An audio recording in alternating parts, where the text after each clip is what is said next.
Camila, we can't. It's decided. We embark tomorrow, she informed as she deposited a little kiss on my lips. Lauren Jauregui's point of view. I opened my eyes as soon as I heard the captain's voice sound through the jet speakers. He was informing that in a few minutes we'd land on Swiss soil, and that we should keep our seatbelts buckled. I looked to my left side, having the image of Camila in a deep and peaceful sleep. She was exhausted after so many hours of flight, and ended up falling asleep. I checked if her seatbelt was properly buckled when I felt the aircraft descending gradually. Camila prepared everything last minute, since the idea came completely by surprise to her. But it wasn't a very hard task, of course. With the amount of money she possessed, she only had to make a few calls and everything was ready for her. At first I thought about declining the proposition, since it wasn't the right thing to do. However, the thirst for more information consumed me, making me put aside my principles to get any information by a mean metaphorically illicit. If I followed the normal procedure, I should send a petition to the police department of Switzerland, asking them to get in touch with the bank, to demand the accurate information of the account holder. However, I preferred to do it my way. Once the wheels of the aircraft came into contact with the landing strip, causing that initial impact, Camila shifted on her seat next to me, waking up from her sleep. I pulled the zipper from my jacket to try and warm up a little more, while the Latina seemed to straighten her clothes. "We're here, Mrs. Collins," I let out with a cynical smile. She brought one of her hands to her long hair, pulling it all to one side, and then she looked at me seriously. "Cabello, Lauren, I'm Mrs. Cabello here. When you're away from your husband, you're a different person." She didn't say anything, just smiled. Within minutes the jet stopped at the place where we'd descend. Camila grabbed her purse from the seat beside her and stood up. She was properly wrapped up. She was wearing dark pants, a black wool turtleneck sweater, and on top a very thick white coat. On her feet there were closed-toe heels. Her long dark hair was loose and silky, the way I liked it. The door of the jet was opened, and soon one of the airport staff put the small stairs in position. I got up from my seat, and just like Camila, I was wearing dark jeans and a good and warm coat, but mine was black. And a scarf around my neck. "Welcome to Zurich, ladies." The man spoke politely when we set foot out of the aircraft. The cool breeze soon came into contact with my face, making all the hairs on my body stand on end. It was winter in Zurich. The huge city of Switzerland was covered by a thick layer of snow, leaving its scenery somewhat drab and dull. The white of the snow covered everything and anything present there. "Thank you," she said to the man who nodded. "The car is already waiting." We descended the stairs, walking towards the black Mercedes parked right next to the aircraft, while the staff took care of putting our luggage on the trunk. Camila got in the car quickly, and I followed her. The brunette took a deep breath as she rubbed her hands together for warmth. I smiled and accommodated myself next to her, seeing her hair covered with a few snowflakes. "I'm going to freeze, my God," she grumbled, to then ask the driver to turn on the heater. "Come here, let me help." Camila approached quickly, giving me the opportunity to hold her hands to rub them along mine. Then, I blew a puff of hot air between the Latina's hands, who was seeking warmth. Her brown eyes stared at me for a few seconds, in which we held each other's gaze for an unknown reason. In that short amount of time, we stared at each other with a different energy. The brunette's eyes didn't express grandeur and much less sarcasm. On the contrary, I could swear that they were sweet and subtle. She slid the tip of her tongue over her bottom lip, wetting it slowly, to then swallow hard. She blinked more times than normal, and then pulled her hands from mine, accommodating herself on her side of the seat. "Thank you." That was the only thing she said. I averted my gaze from hers, now focusing on the landscape that the car window offered me. The driver had already started the car, and now we were leaving the international airport of Zurich. The architecture of that place was quite different from the concrete jungle that was New York. The city had a colonial aspect. Its buildings basically had a height limit standard, as if they wanted to leave a linear landscape. Zurich had already been an imperial city, and that's why the strong connection to art was clear. And despite its old appearance, which gave the city a further charm, its urban and modern side was very much present. Zurich was clearly an ancient city, but the urban evolution didn't leave it obsolete. "I love this place," Camila murmured. "It's really a beautiful place. I hope you enjoy our stay here." Her eyes landed on me intensely. "I have a lot to do, Carla." "You really do," she said in an almost devilish tone. I let out a smirk, shaking my head slowly. It didn't take long, and soon we arrived at the hotel chosen by Camila. I frowned when I noticed the huge building with luxurious and ancient features that exuded how expensive it must be. The black Mercedes stopped on the main facade when one of the properly uniformed employees opened the door. "Welcome to Bauer Olac." The man spoke with his German accent. "Thank you."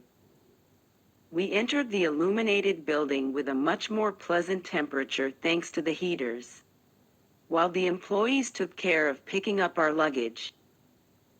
"Wait a moment." I just nodded at the brunette who walked away. If outside, the building seemed luxurious, inside it was 1,000 times more. Inside, the walls were highlighted by the granite, and the wood furniture with upholstery of noble fabric were very beautiful. It also had a good lighting. The duly organized employees remained at their posts ready to serve their guests. "We have to book the rooms," I said as soon as Camila stopped beside me. "I already booked, don't worry. Shall we go?" "I don't know if I want to stay here." "Lauren, if it's about money. You are my private security guard, you have to stay with me at all times. So you'll have to stay here. It's on me." I huffed impatiently and she smiled. We walked together towards the elevator that was located on the side of the hotel lobby. We were staying in one of the upper floors, at least that's what the panel of the metal box indicated. Once we got out of the elevator, we walked towards the door of the room 212. Camila ran the card that served as a room key and then entered. "Where's my card?" I asked, standing next to the door. The brunette promptly extended one towards me. I grabbed it and noticed the number present there. 212. "Wait, but this is the same room and..." She expanded her lips into a devilish smile, almost perverse, and walked towards me, stopping a few centimeters from me. Our bodies were facing each other, giving me the chance to feel her perfectly controlled breathing. "Do you really think that I'd bring you to Switzerland and was going to let you sleep in another room?" "Carla, you'll sleep with me," she whispered, and then lightly bit my bottom lip in the same bed. "I wonder what your husband would think of..." I drove through the street covered by a white layer of snow, following the path indicated by the GPS on dashboard. Camila had left a vehicle available for me to use, while she used the other with the private driver. The Latina was now in a luxurious restaurant in a meeting with some acquaintances from the art world. The woman had politely invited me to accompany her, but I informed her that I had a lot of things to solve. She promptly understood, going on her way to her meeting. I looked at the buildings of the avenues of Zurich, while some people hurriedly walked with their thick and warm coats down the cold sidewalks. From afar I noticed the UBS Grand Building, United Bank of Switzerland, one of the largest banks in Switzerland, with large global impact. And it was precisely that building that was the holder of the money taken from Collins Enterprise. After parking the vehicle, I headed towards the entrance of the bank, and just like the building where I was staying, this one was as luxurious as, or even more, with ancient features but perfectly extravagant. "Good afternoon, ma'am," a young woman with red hair and with slight freckles on her face spoke. "Good afternoon. How can I help you?" "I'd like some information on an account." "Come with me, please." The young woman walked towards the dark granite counter and sat on her chair, pointing to the other in front of me, where I quickly sat down. "Can you please hand me your documents so I can check your account?" she asked politely. "No, I think there's some misunderstanding. The account is not mine, but I need to know the information on it." The woman stared at me for a few seconds, and with an almost superior look she said, "I'm sorry, ma'am, but we can't provide any kind of information to people who aren't the account owner." "That's what I thought," I said reluctantly. "I need to talk to the general manager of this agency. Can you do that?" She smiled, probably sarcastically. UBS was one of the largest banks in the world, and it wasn't everyone who could be seen by the general manager of such an important administration. "Look, I don't think that will be possible. You can talk to one of our assistants. Do you want to open an account?" I accommodated myself better on the chair while my eyes landed on the little name tag pinned to the fabric of her blouse. Louisa Lambert. That was what was written on the small metal name tag over her right breast. "I don't think you understand. I need to talk to the general manager of this agency." She sighed as she organized some papers that were on her desk, almost impatiently with my insistence. "I can't take you to him with that request. Only account owners have access to the account and its information." I lowered my head, putting my hand inside the pocket of my black overcoat.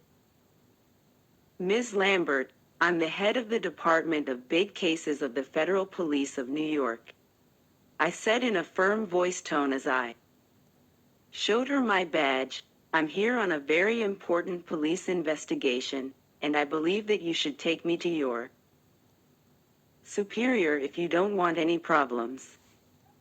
The redhead went quiet in the same instant, swallowing hard with my words. "I'll take you to him. Wait a moment." "Thank you," I let out with a cynical smile. It didn't take long, and soon the red-haired woman led me to the top floor of the building. A chubby man with neatly combed hair, wearing a gray suit and red tie, looked at me with a fake smile. I didn't show any emotion, just stopped before him, who extended his hand in greeting. "You must be from the NYPD. What's your name?" "Lauren Jauregui." "Welcome to UBS, Ms. Jauregui. Come in, please," he said as he made room for me to enter his office. "My name is Calton Tomaz."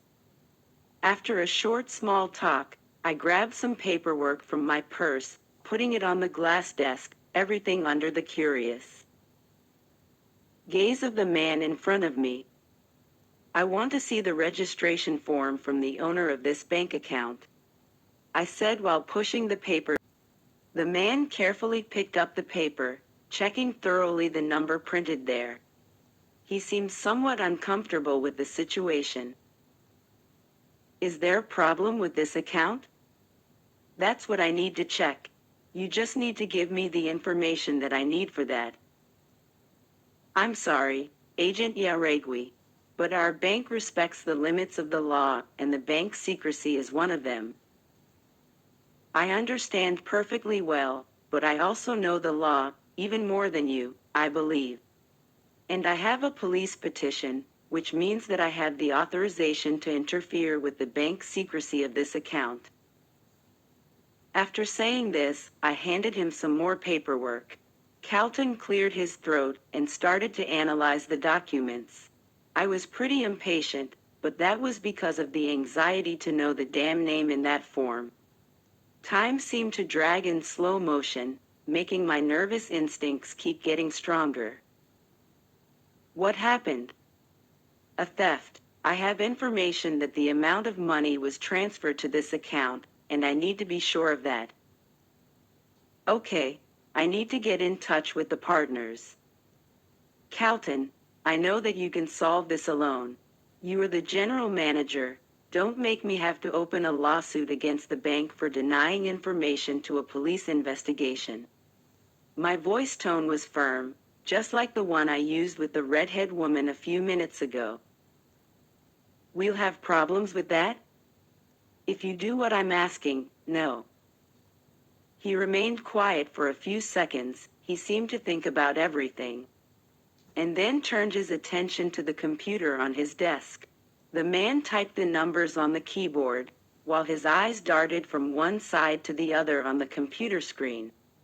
I heard the soft noise of the printer beside him. The papers with the probable information of my criminal were there, coming out tranquilly. With an out-of-the-ordinary calmness, he grabbed the papers and checked them, to then hand them to me.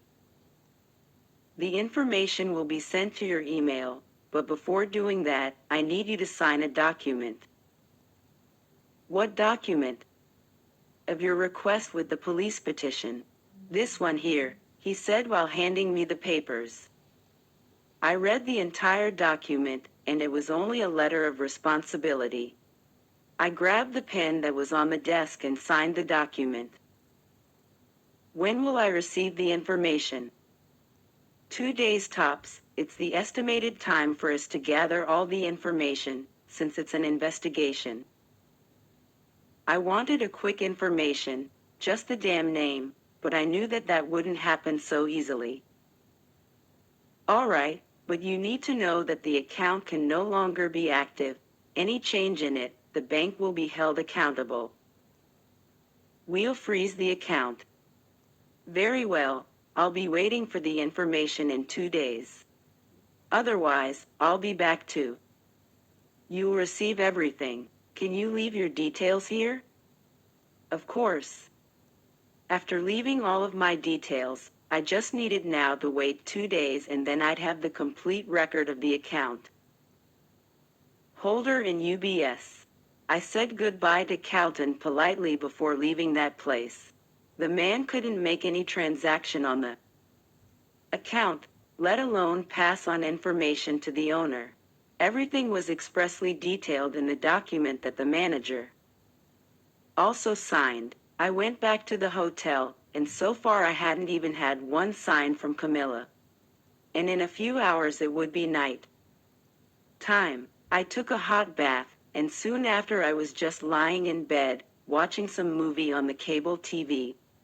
Even trying to pay attention to the plot of the movie. My head was far from it. It was more precisely on the possible name present in that form. The general manager could have very well said it, but preferred to do it according to the bank's rules. I would need to spend 2 more days in Switzerland, and the only person who could make that possible at the moment was Camila. And speaking about her, I just heard the sound of the door being closed, and high heels hitting the floor. The suite where we were staying was divided into bedroom and a living room. Soon the Latina approached the partition between the 2 rooms and saw me. I didn't know that you were going to be back so soon. I went shopping. That's why I took longer, she said excitedly while carrying her bags. I smirked at her, seeing the brunette cross the room towards the table that was there, where she placed all the bags that were in her hands.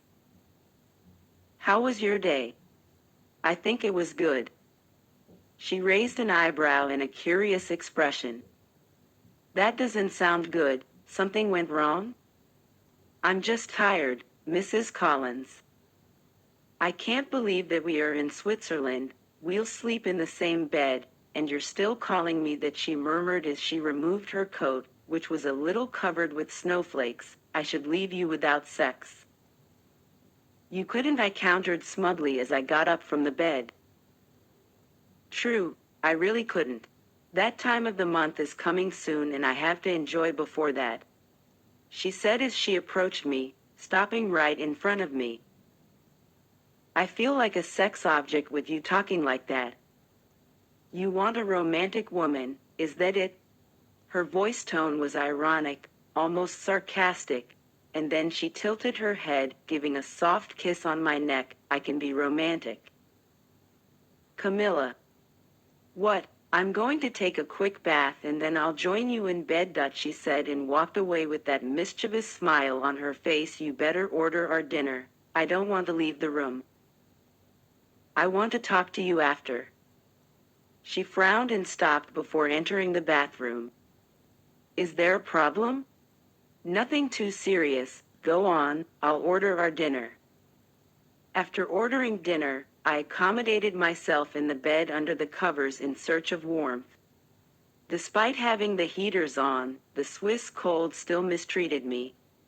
I was trying to organize my thoughts and find a way to ask Camila to stay here for 2 more days.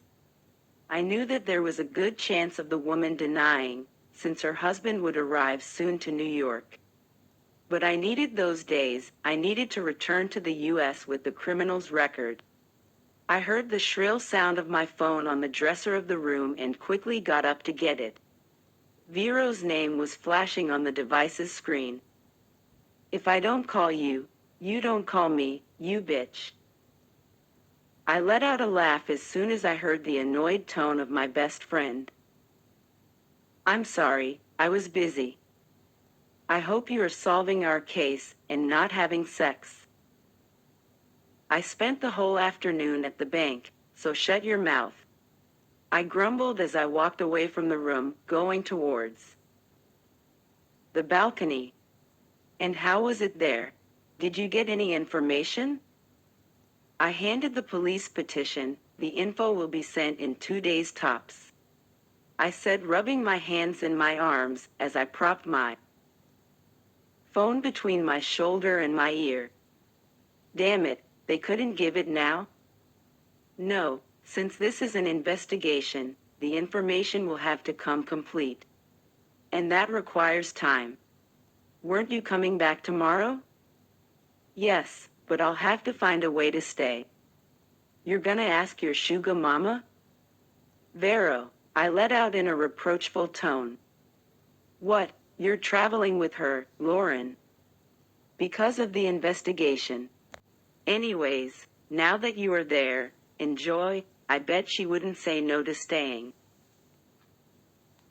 You think? I'm sure. And what the fuck is this board in our living room?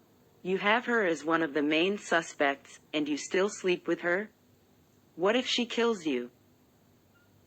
Don't speak nonsensel, one murmured as I looked around, checking if Camila was still in the bathroom. Everyone is a suspect, including Collins himself. You're going crazy. You know that, right? You can be making the actual criminal cum during all this time. That would make a beautiful story. You ain't shit, Jauregui. Yeah, Vero, whatever. I let out amid a chuckle. I heard a noise inside the room. Camila had probably just gotten out of the bath. I think she finished her bath. Wait, you're in the same room? She asked curiously. In a very expensive hotel, by the way. I don't know how her husband can walk around with those antlers. Poor cuckold. Her scandalous laughter on the other side of the line drove me to laugh along. Shut up, I have to go. All right, home wrecker, may you come all night. What? My bad, That was the only thing that came to mind. Good night. Good night, Iglesias, and don't even think about bringing women into the apartment. I'm taking a break from those activities. Ya know, that time of the month. I said goodbye to the woman quickly and went back into the bedroom. I closed the balcony door so the cold breeze wouldn't enter the room. Camila was only wearing a thick white robe. Her hair was tied in a sloppy bun, letting a few strands of her hair get slightly wet. Do you mind if I only wear the robe around the room? She asked, already knowing my answer. Nope, I don't mind one bit. Aren't you cold? A little, but I took a very hot bath, and the heaters are helping. Being alone with Camila was always something very dangerous and full of seduction. We had a kind of constant sexual tension, so intense and only ours. I sat on the edge of the bed while the brunette inched closer. I was remembering that organizational chart of yours. How can you suspect me and sleep in the same room as me? Camila was now standing in front of me. Her hands went to my shoulders, pushing me against the mattress. I lay my body on it, and the Latina got on top of my body, sitting on my hips. I felt my heart miss a beat just by imagining that beneath the robe she could be completely naked. Keep your friends close and your enemies closer. She smiled cynically, biting her bottom lip. Her hands rested on the bedsheet, one on each side of my head. Then, Camila brought one of her hands to her hair, freeing her silky strands of hair that had such a sweet scent. Her brown eyes were now staring at me intensely, alternating between my eyes and my mouth. With the tip of my tongue, I wet my lips, feeling a little anxious. Very brave. I can be who you're looking for, she whispered, to then lick from the beginning of my collarbone up to my earlobe. I felt that heat take over my body, making the presence of heaters in the room totally unnecessary. Camila moved her hips real slow over mine, pressing her body against me. My hands went to her waist, pressing my fingers against that area. You are also very brave, because if you're who I'm looking for, you're in a lot of trouble. She expanded her full lips into an almost devilish smile. I loved when she smiled that way. I felt deeply challenged, tempted to possess her. But if I'm not, you'll have to get on your knees and apologize to me when all of this is over, she said devilishly. Not even in your wildest dreams. Oh, you will. You put me as a suspect and you don't want to face the consequences? You'd have the courage to arrest me, Lauren? Camila asked as she sat upright on top of me. I frowned, letting out an ironical laugh, while the Latina was still staring at me, waiting for her answer. Of course I would. I doubt that, she countered. Why? Would you really arrest the woman who makes you so happy in bed? She asked as she brought her delicate hands to the sash that tied her robe. Who drives you so mad with arousal? My eyes followed every movement that the brunette did. She was still sitting on my hips, now untying the small knot of her white robe, while her eyes swallowed me. Camila suppressed a smile, probably because of the fascinated expression with which I stared at her. Her wavy hair was falling over her shoulders, framing her so beautiful face. Her eyes were shiny, highlighting the brown coloration present there. I loved how they could be intense, consequently causing a strong effect on me. It would be even more exciting to arrest you. It would? You like the idea of having me handcuffed? She whispered hoarsely, dragging her words in an arousing way. My eyes were quickly drawn by the soft skin that gradually was getting exposed. Camila was now wearing only panties on top of me. My heart jumped in my chest, and that heat spread throughout my body, but soon concentrated on my sex. I felt the urge to kiss her, touch her all over. Carla had a slightly tanned skin. Her body was thin, however, perfectly divided, showing that the brunette lost a few hours in the gym, because everything had the perfect proportion in that woman. I confess that the idea is very attractive, you know? Having you in my precinct with those handcuffs on your wrists. Camila moved her hips again, now dragging the thin fabric of her panties on my gray sweatpants. She had her bottom lip trapped between her white teeth, as her hands slid up my arms until reaching my hands that were resting on the mattress above my head. That sounds like a sexual fantasy, and not the actual truth. She whispered right next to my ear. I felt that tremor spread through my body, making all of my body hair stand on end. I closed my eyes when I felt her soft lips on the skin of my neck. Her fingers intertwined with mine in the exact moment that she dug her teeth in that area. I moved, my body under her, rubbing myself on her. You are. The words died on my lips when her tongue slid on my skin again. I'm what, Lauren? Camila's hands snaked inside my sweatshirt. They were cold, making me shiver. Beneath that piece, I was only wearing a thin shirt. Her nails dragged on my stomach, going up towards my breasts. The Latina removed the thickest piece and right after she removed the thinnest, leaving me naked from the waist up. I felt my body on fire, having the brunette almost completely naked on top of me was more than I could bear. At all costs I tried to control my breathing, but my body seemed to lose control when I was with her. I brought one of my hands to her neck, letting my fingers get lost on the strands of her hair, which I held and tugged hard, forcing the Latina to look at me. Say it. Her parted lips let a heavy breath escape. She licked them slowly, like some kind of teasing.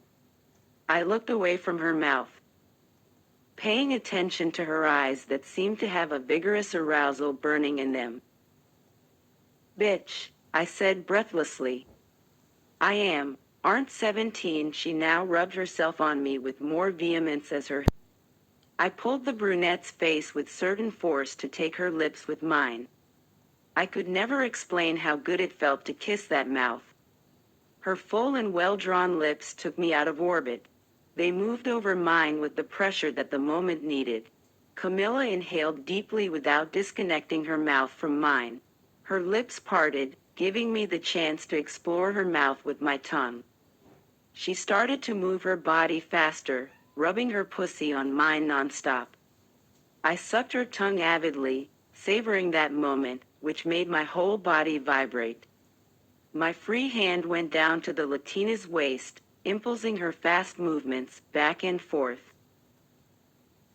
Fuck. -1 exclaimed, feeling that friction in my sex. The fabric prevented a greater contact, which made me even more anxious. Take this off, she ordered amid panting and fast movements. As soon as Camila backed away a little so I could lower my pants, we heard the sound of knocking at the door. I widened my eyes, feeling the indignation take over me. No, I let out quickly. Lauren. Keep going. Camila obeyed, because she inched closer again to kiss my lips. But the knocks on the door continued when the polite voice said, "Room service, your dinner." "I'll go get it," she said with a defeated smile. Fucking hell.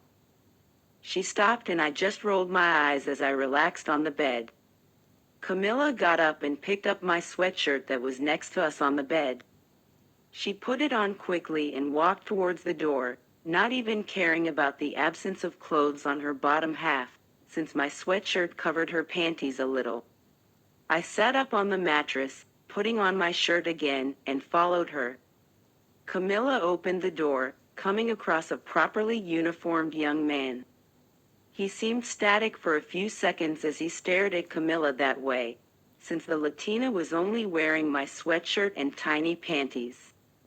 Her hair somewhat disheveled and her lips reddened, evidencing what she was doing, or about to do. "Oh, dinner, ma'am," he stammered as he pointed to the cart. Even with the anger and indignation that took over me, seeing the boy's nervousness for seeing a woman like Camila was comical. She knew what she caused, and she loved it. "Do you want anything else?" I wanted something, but you interrupted me. Camila pointed at me. The boy looked away from Camila with certain difficulty to look at me. "I'm sorry," he said, visibly tense. "Here's your tip." The boy nodded more times than necessary and then left like he was the Flash. Camila closed the door amid an amused laugh, knowing exactly how she had left the poor boy. "That was wicked," I said with a smile as I approached her. "Poor boy, I bet he'll dream about the two of us tonight."